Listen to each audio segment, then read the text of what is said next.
Hello everybody, welcome back to another video. And this video is rather special.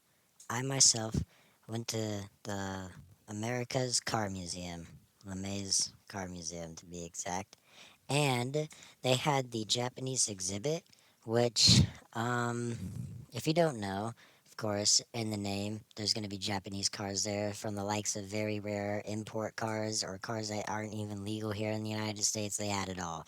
And I was able to go see it, and thus I made a video. Um, Basically, just putting a bunch of clips together of the cars I saw, so this is just going to be a massive voiceover video. I don't actually talk in the clips that I recorded, so I just muted the audio to all of them and I just talked over them. So yeah.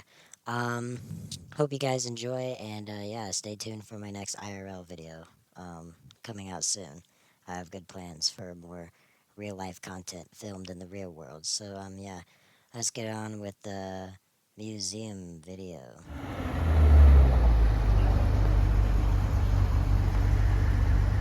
Right, as soon as we pull up and walk inside, we are greeted by two cars here. One of which is Sherrie, an RWB 993 that was actually built inside this museum, which you could have bought tickets to go and watch the man build that car himself.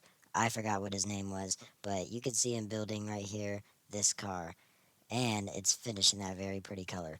Followed by that, we have a Huracan Sterrato, which is the first delivery of the Huracan Sterrato in Washington State, which has first made an appearance on camera up in Redmond Town Center for RTC. And I'm very lucky I got to see it because this is just such a stunning car.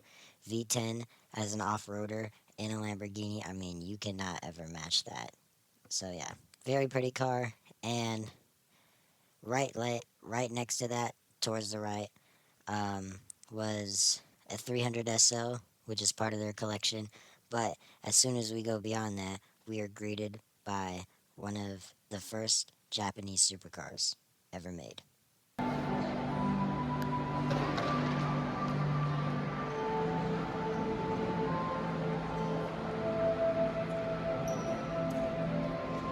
Yes, this right here is not a replica. This is number 1 of 67 of the left-hand drive 2000 GTs. This one being the first one exported to the United States.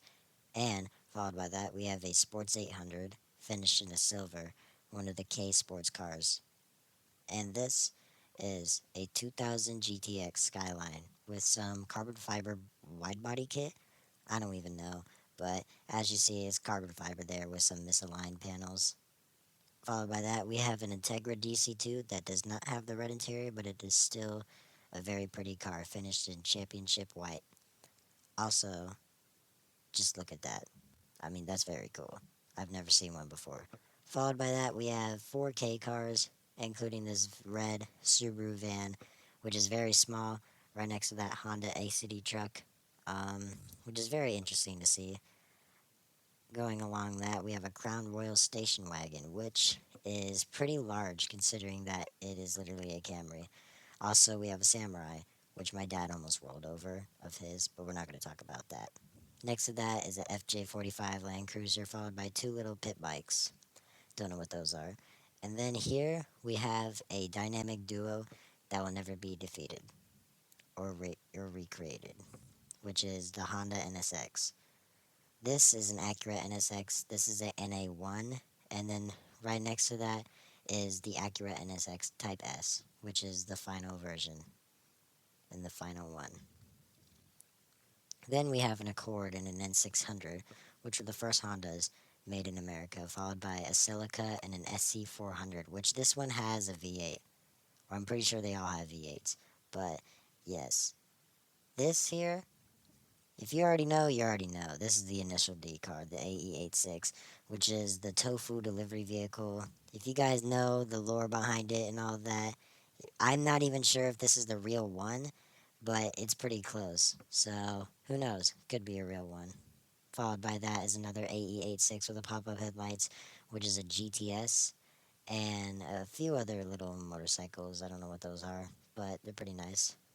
This here is a Cosmos, imported here to the US on BBS wheels, followed by a Brat and a Mini Brat, which I did see the orange one at the auto show. But this here is something special. This is a Pajero Evolution 4x4. I've never seen one, and I've always wanted to see one, and now that I've seen one in person, it's just a thing of beauty. You'll never see an off-road two-door SUV that looks quite like this. This is just stunning. I mean, especially finished in this very silver color. Very pretty. This is the only Supra, and this is sadly the only footage I got of this Supra, the Mark IV. But followed by that, we have a real um, R34 Skyline. This one is a V-Spec, and I just gotta say, this one's very clean. I really like the color of it and the rims. Those are not stock rims, but those are very nice still. Followed by that, we have this Subaru rally car. I don't know which this one was from, but yeah. And then we have a trio of Nissan Zs, including the new one. But before we go downstairs, these are two Supras, and now we're making our way downstairs to go see more cars. So these are just some 1920s Coachbuilt cars. Nobody really pays attention to these that much.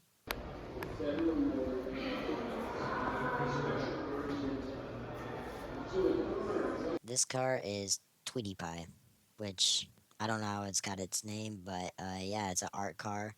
And followed by that is a Hearst Oldsmobile. I really like the color of this one. Um, and yeah, that's a Bulgari trophy.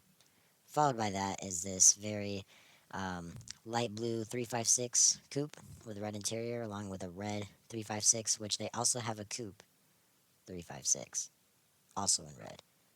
This black 356 has red interior, and this is one of 7 that they have here in the museum, with a flat 6 swapped Beetle, along with this turbo Cabriolet 911 964. I think I said that right. This coming up next is a Ferrambo, which is a Ferrari swapped Rambo. But yeah, here are some clips of me trying out their state of the art simulator.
After that, we left the simulators and continued on with the tour, and we are approaching the NASCAR section. But here's this very nice blue GT500 Mustang.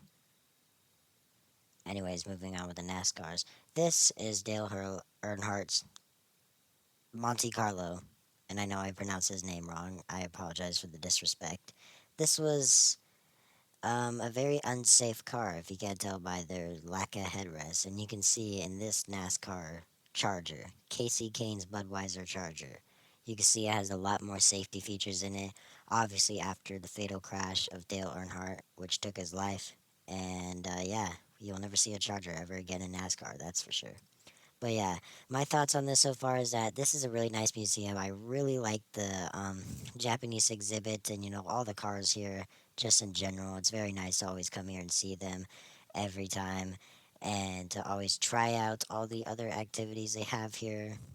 So yeah, if you're a Washington resident, I highly recommend coming here, especially if you're a car enthusiast.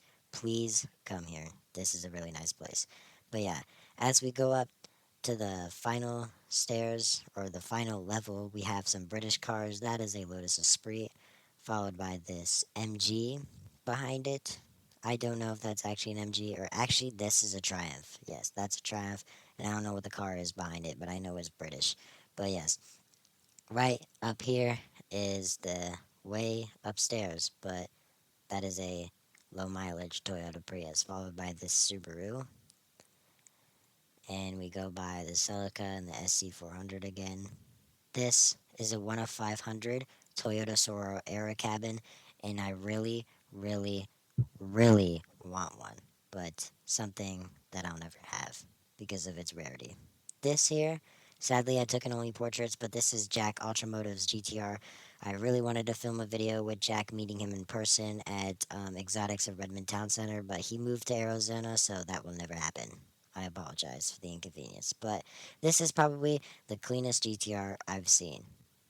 But yeah, that is a very nice car. Very straightforward. But yeah, hope you guys enjoyed the video. Another IRL video will be out soon. And yeah, thank you guys so much for watching. I hope you enjoyed. Like and subscribe to grow my channel. And have a nice day. See ya.